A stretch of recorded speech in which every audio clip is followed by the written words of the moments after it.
শেষমেশ অভি আর ছুটি রাগ ভাঙাতে অদ্ভুত কাণ্ড করলো ঠাম্মি। হ্যাঁ বন্ধুরা, সম্পূর্ণটা জানতে ভিডিওটা প্রথম থেকে শেষ পর্যন্ত দেখতে থাকুন। ধারাবাহিকের শুরুতে দেখা যাচ্ছে অভি ছুটিকে সরাসরি বলছে যে আজকের পর থেকে অফিস কামাই করা চলবে না, যে কোনো অজুহাতে এই ওয়ার্ক ফ্রম হোম একদম আমি বরদাস্ত করব না। আর সব থেকে বড় কথা হচ্ছে বসের কথা ছাড়া কিন্তু কোনো কাজ করা যাবে না, আর যদি সেটা করেন তাহলে কিন্তু আমি অফিস থেকে বের করে দেব। কোনোভাবে কিন্তু কন্ট্রাক্ট ভাঙা চলবে না।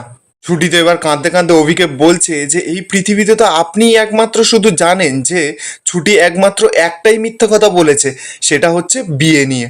জানেন, প্রত্যেক দিন আমি আয়নার সামনে না নিজেকে দাঁড়াতে পারি না, কারণ কেন জানেন তো?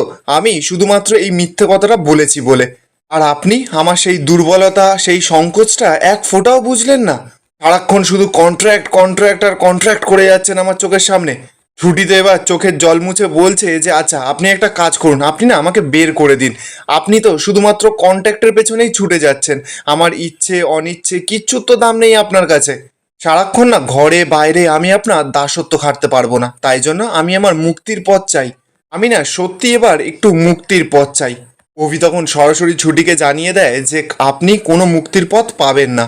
অভিত এবার চিৎকার করে বলছে যে আগামী 1 বছর আপনি কোনো মুক্তির পথ পাবেন না, বুঝতে পেরেছেন?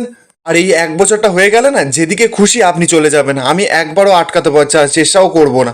কালকে যখন আপনি চলে গিয়েছিলেন তখন ভেবেছিলেন যে কেউ কিছু চিন্তাও করতে পারে? নিজের ফোনটাও পর্যন্ত নিয়ে যাননি, আপনি ভেবেছিলেন যে একবার আপনার জন্য কেউ চিন্তাও করতে পারে ঘরে? ছুটিতে এবার কথাটা শুনেই পুরো চমকে গেছে, বলছে আপনি কি আমার খোঁজ করছিলেন? কবিতা এবার চিৎকার করে বলছে যে আমি কেন খোঁজ করতে যাব, কিন্তু যে চলে গেছে তার তো দায়িত্ব যে খোঁজ নেওয়ার একবার। কেউ না কেউ তো তার জন্য বাড়িতে অপেক্ষা করছে, তাই জন্য আমি কিন্তু লাস্ট ওয়ার্নিং দিচ্ছি। কবিতা এবার ছুটিকে থ্রেট ফেট করে ওখান থেকে চলে যায়। ছুটি তো এবার হাঁ হয়ে গেছে অভির কথাগুলো শুনে, চুপ করে দাঁড়িয়ে আছে। অপরদিকে দেখা যাচ্ছে ইন্দ্র তো অফিস থেকে বাড়িতে চলে এসেছে, এসে ঘরে এসে স্নান ফান করেছে। এবার যখনই একটা গেঞ্জি পরতে যাবে ঠিক তখনই তো ইন্দ্রর ঘরে কলিং বেল বাজে। ইন্দ্র তো এবার দরজাটা খুলতেই দেখতে পায় যে গেটের বাইরে রোমা দাঁড়িয়ে আছে। ব্যাস, ইন্দ্র তো রোমাকে দেখে মাথায় যেন পুরো বাজ পড়ে যায়। ইন্দ্র তো এবার ভয়ে ভয়ে রোমাকে বলছে আপনি এখানে এখন কি করতে এসেছেন? আরে বাবা, বাড়িওয়ালা দেখে নিলে না আমাকে বাড়ির বাইরে পুরো বের করে দেবে। ইন্দ্র তো এবার রোমাকে ঘরের ভেতরে ঢোকায়। রোমা তখন বলছে যে আমি না আপনাকে মিস করছিলাম। আর আপনি কি ভেবেছিলেন যে আমি ওই অভির সামনে আপনার নামটা বলে দেব? আমি কখনোই বলতে পারি না। এরপর রোমা আর ইন্দ্র তো বেশ সুন্দরভাবে গল্প করছে দুজন দুজনের সঙ্গে। এবার তো হঠাৎই ইন্দ্রর ফ্ল্যাটে আবারও কলিং বেল বাজে। ব্যাস, ইন্দ্র তো ভয় পেয়ে গেছে পুরো। ইন্দ্র ভেবেছে হয়তো ওর বাড়িওয়ালা এসেছে, সঙ্গে সঙ্গে তো রোমাকে সোফার পেছনে লুকিয়ে ফেলে, বলছে যে এখানে লুকিয়ে বসে থাকো। ইন্দ্র তো এবার দরজাটা গিয়ে খুলেছে, দরজাটা খুলেই দেখতে পাচ্ছে যে ওদের অফিসের একজন স্টাফ এসেছে, মানে যে ফাইলপত্র দেয় চা ফা দেয় সে আর কি। লোকটা তো এসে ইন্দ্রকে বলছে যে এই ফাইলগুলো অভিদা পাঠিয়ে দিয়েছে আপনাকে দেওয়ার জন্য। এবার তো লোকটা ফাইলটা দিয়ে ওখান থেকে চলে যায়। অপরদিকে দেখা যাচ্ছে অভির তো সকাল সকাল ঘুম ভেঙে গেছে। অভি এবার উঠেই নিচে দেখছে যে ছুটির কোনো বিছানা নেই, ছুটিও নেই। অভি তখন মনে মনে বলছে যে মেয়েটা কি আবার তাহলে চলে গেল? কালকে রাতে অনেকটা রুডভাবে আমি কথা বলে ফেলেছিলাম, এই মেয়েটা না আমাকে আর শান্তিই দেবে না। ঠিক তখনই অভি পাশে ফিরতেই দেখতে পাচ্ছে যে ছুটি নিজের চুলটা ঝাড়ছে, মানে ছুটি স্নান ফান করে নিয়েছে।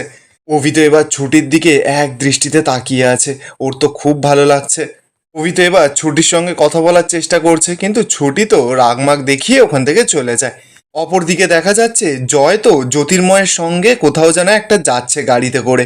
জয় তো এবার ছুটির কথাগুলো গাড়িতে বসে বসে ভাবছে যে ওই রুদ্র আর রোমা একদম ভালো না, ছুটি বলেছিল। জয় তো এবার জ্যোতির্ময়কে জিজ্ঞাসা করছে, জ্যোতির্ময়কে বলছে আচ্ছা জ্যোতির্ময়, তোমার কি মনে হয় ওরা দুজন কি ভালো মানুষ, মানে ওই রুদ্র আর তার বোন? জ্যোতির্ময় তো এবার ঘাবড়ে গেছে, বলছে আরে বাস, তাহলে মনে হয় সন্দেহ প্রকাশ করছে। জ্যোতির্ময় এবার নাটক করতে করতে জয়কে বলছে আরে দাদা, ও যদি ভালো না হবে তাহলে কি মুখের কথায় 2 কোটি টাকা দিয়ে দেয়? আরে তুমি ওদের কাছে ক্ষমা চাইতে যাচ্ছ, তাও আবার মনে সন্দেহ নিয়ে? সব না ওই ছুটি বলে মেয়েটার দোষ। আরে ওই রুদ্রপ্রসাদকে না অন্য সব লোকরা না চোখ বন্ধ করে বিশ্বাস করে, উনি খুব ভালো মানুষ। দেখো তুমি ওকে গিয়ে ওর কাছে গিয়ে ক্ষমা চেয়েও, দেখবে এক্ষুনি ক্ষমা করে দেবে। এরপর বেশ কিছুক্ষণ সময় কেটে যায়। জ্যোতির্ময় আর জয় তো এবার চলে গেছে রুদ্রডেরা। রুদ্র তো এবার জয়কে দেখে বলছে যে আপনি আপনি এখানে কি করতে এসেছেন? জয় তখন বলছে যে না, মানে আমি এখানে একটু ক্ষমা চাইতে এসেছিলাম। রুদ্র তখন সরাসরি জয়কে বলছে যে দেখুন আপনার সঙ্গে না আর ব্যবসা হবে না। দেখুন আপনার তো টাকার দরকার, আর আমি যদি টাকা দিই তাহলে ওই ছুটি বলে মেয়েটা আবার আমাদের মাঝখানে ঢুকে পড়বে। জয় তো এবার রুদ্র প্ল্যানটা ধরতে পারছে না। জয় রুদ্রকে বলছে যে রুদ্রবাবু আমি না আপনার কাছে ক্ষমা চাইছি, আপনি বিশ্বাস করুন এরকম আর কিচ্ছু হবে না। আপনার মতন সজ্জন মানুষকে না আমার চিনতে ভুল হয়েছে, প্লিজ আপনি একবার আর একটা সুযোগ দিন। রুদ্র তো এবার নাটক করতে করতে জয়কে বলছে যে ঠিক আছে আপনি যখন এত করে বলছেন তাহলে আরও 1 কোটি টাকা নিয়ে যান, কিন্তু সেটা ক্যাশে। জয় তখন বলছে যে দেখুন আপনি তো খুব ভালো মানুষ, আপনি আমাকে অনেক উপকার করছেন, কিন্তু আবার আমাকে ক্যাশ নিতে হবে।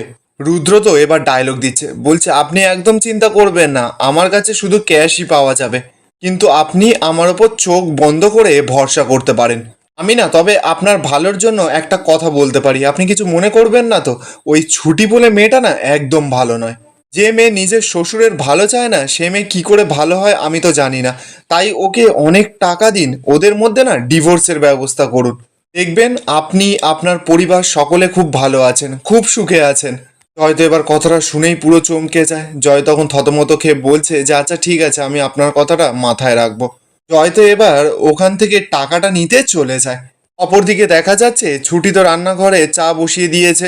শিখাকে বলছে যে শিখা চা পাতাটা একটু ওপর থেকে পেরে দে। শিখা তো অনেক চেষ্টা করছে কিন্তু কোথাও হাত পাচ্ছে না। ছুটি তো এবার সেটা থেকে শিখাকে বলছে যে আচ্ছা দাঁড়া আমি গিয়ে পেরে নিচ্ছি। তো এবার ছুটি যখনই পারতে যাবে ছুটিও তো কিছুতেই চা পাতাতে হাত পাচ্ছে না। এবার তো সেখানে অভি আসে। অভি আসতেই শিখা অভিকে বলছে যে অভি দাদা দেখো না আমরা চা পাতাটা পারতে পারছি না, একটু পেরে দাও না। ছুটির তো অভির ওপর খুব রাগ, তাই জন্য শিখাকে বলছে যে শিখা আমি তো চেষ্টা করছি, আমি তো পারবো নাকি, ও কাউকে বলতে বলে দে যে কাউকে হেল্প করার কোনো দরকার নেই। ছুটি তো এবার অনেক চেষ্টা করছে কিন্তু কিছুতেই পারতে পারছে না। অভি তখনই গিয়ে ওই চা পাতাটায় হাত দিয়ে পেরে দেয়। ছুটিতে এবার সঙ্গে সঙ্গে যখনই নিজের অন্নাটা ঠিক করতে যাবে সঙ্গে সঙ্গে তো অন্নাটা গিয়ে অভির পুরো মুখে চাপা পড়ে যায়। এবার তো সেই সময়ই শতরূপা সেখানে চলে এসেছে। শতরূপা ওদের দুজনের এমন রোম্যান্টিক দৃশ্য দেখে মিচকি মিচকি হাসতে থাকে। অন্যদিকে দেখা যাচ্ছে ছুটি তো অভিকে কথা শোনাচ্ছে, অভিও ছুটিকে কথা শোনাচ্ছে। এবার সেই সমস্ত কিছু দেখে শতরূপা তখন ওদের দুজনকে বলছে যে "এই, তোদের মধ্যে সব ঠিকঠাক আছে তো? তোরা দুজনে এইভাবে ঝামেলা করছিস কেন? সামনে তো রথ আর তোরা দুজনে এইভাবে ঝগড়া করবি?" অভি তো এবার শতরূপাকে জানাচ্ছে যে ঠিক আছে আমি পরে কথা বলছি, এখন আমি বেরোচ্ছি। শতরূপা তখন অভিকে বলছে যে আরে বাবা তুই কি খাবি না? অভি তখন বলছে যে না না আমি খাবো না, আমি অফিসে গিয়ে খেয়ে নেবো। এই বলেই তো অভি ওখান থেকে চলে যায়। শতরূপা তো এবার ছুটিকে বলছে যে কি হয়েছে ছুটি, তোদের কি মান অভিমান এখনো অবধি মেটেনি, তোরা দুজন আবার ঝগড়া করেছিস? ছুটি তখন জানাচ্ছে যে মা আপনি আপনার ছেলেকে জিজ্ঞাসা করে নিন। এই বলেই তো ছুটিও রাগমাগ দেখিয়ে ওখান থেকে চলে যায়। আমি তো এবার দূর থেকে ওদের দুজনের এই ঝামেলাটা দেখে মনে মনে বলছে যে তাহলে এতদিন পর ওদের দুজনের মধ্যে ঝামেলাটা পুরো পাকিয়ে উঠেছে। তাহলে কি অভি এবার বুঝতে পারছে যে ছুটি ওর জন্য যোগ্য মেয়ে নয়? আর এখানেই আজকের এপিসোডটা শেষ হয়ে যায়। আপনাদের কি মনে হচ্ছে ছুটি আর অভি কি আস্তে আস্তে দুজন দুজনের থেকে দূরে সরে যাচ্ছে? কমেন্টে আপনাদের মতামতটা অবশ্যই জানাবেন। আর ভিডিওটা ভালো লেগে থাকলে চ্যানেলটা সাবস্ক্রাইব করে যাবেন।